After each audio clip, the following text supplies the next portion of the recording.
Good morning, Penguin and Flamingo class. Today's lesson is all about core knowledge. So we would normally do this at school twice a week on a Tuesday and a Thursday. So today's Friday, so it's a bit different. But we're going to have a little recap of what we've been doing in core knowledge up until now. And then I'm going to introduce something a little bit new for you so that you can carry on some home learning at home for core knowledge. Okay, so take a seat, get comfortable, and we'll make a start. Are you ready? So our first ever core knowledge was all about the Triassic period. So talking to your grown-up, can you remember what the Triassic period was? I'm going to pause the video so you can have a quick chat. Like we would in class, we'd talk to our partners next to us. So you're going to do that with your grown-up. What do I mean by the Triassic period? This is a recap right the way back to our first core knowledge, okay?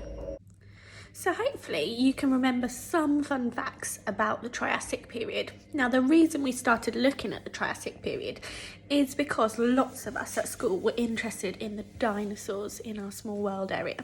So the Triassic period was 251 million years ago.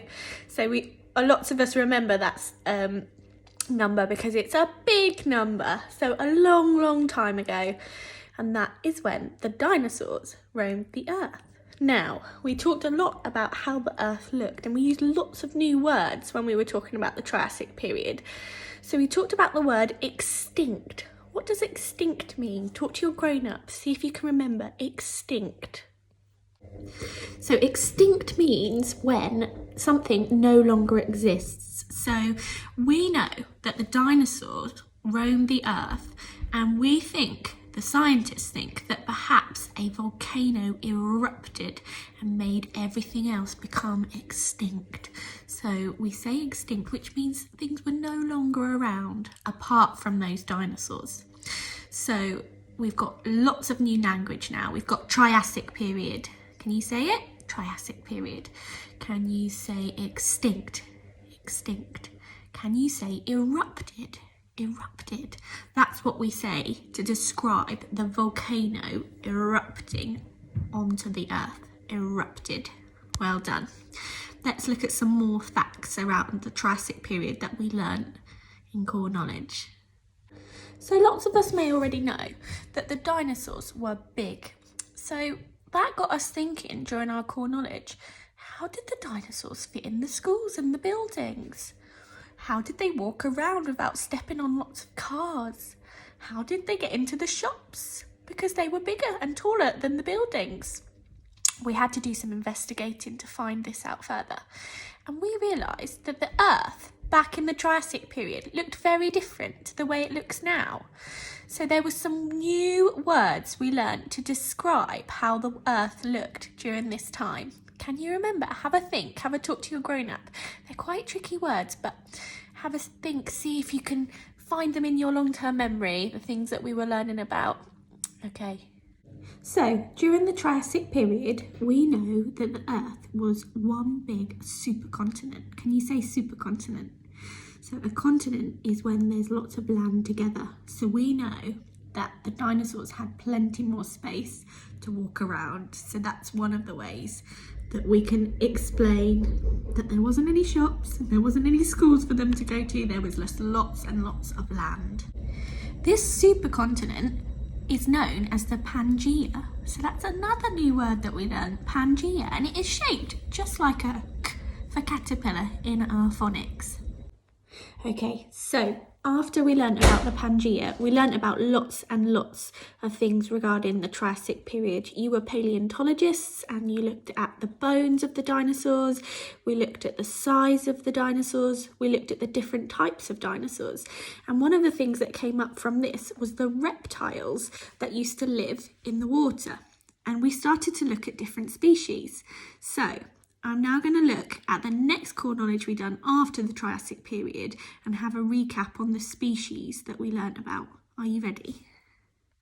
So one of the fun facts we found really interesting was invertebrates. Can you say invertebrates? Now, can anyone remember what invertebrate means? It means the animal doesn't have a backbone. So included in this email, I have attached the invertebrate song because we love this song, and it talks about all the different species who are invertebrates. They don't have a backbone, and you can sing along and join in. So just as we know that paleontologists done lots of research on the dinosaurs, we know scientists have done lots of research on animals that live on Earth today. So because of the invertebrates and the reptiles that we researched, we became really interested in the different groups of animals that lived on Earth today. Can you remember any of them? Here are all the different types of animals. We have mammals. We are a mammal as well. We're not on this picture, but we discussed that during our core knowledge lesson. We have birds, and we discussed all of the different features that birds have. You could maybe have a recap of that with your grown-ups. We had lots of discussions around invertebrates, and like I said before, the song is attached to this email, so you can have a sing along with it. We looked at amphibians. Now ordinarily, you can see here we've got a little tadpole.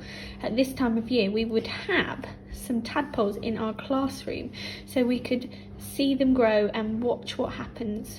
I wonder if anyone knows what a tadpole becomes. The next group, let's have a look. Reptiles. So we discussed these a lot during the Triassic period. And the last one is fish. And we discussed all of the features that fish have as well. So our core knowledge has moved along as we've become interested in lots of different things. I hope this was a really good recap for you. I'm now going to talk about something we could be learning about this term in core knowledge. So lastly, on the core knowledge, something that I thought we would probably be looking at school right now is growing, because with Mrs. Wright and in our garden, in our outside learning space, we have been putting lots of bulbs in the mud and soil, and we would be thinking about all of the things that we could see changing in the environment as the weather warms up. So today I've attached a video, which is my friend who has an allotment. Does anybody know what allotment means? So it's a space where you can grow vegetables and fruits, and she has shown how she does this in her allotment and has given us some handy tips. So have a look at the video and I hope you enjoy it, and we will move our core knowledge on next week from this video. So enjoy. Thank you for watching. Bye.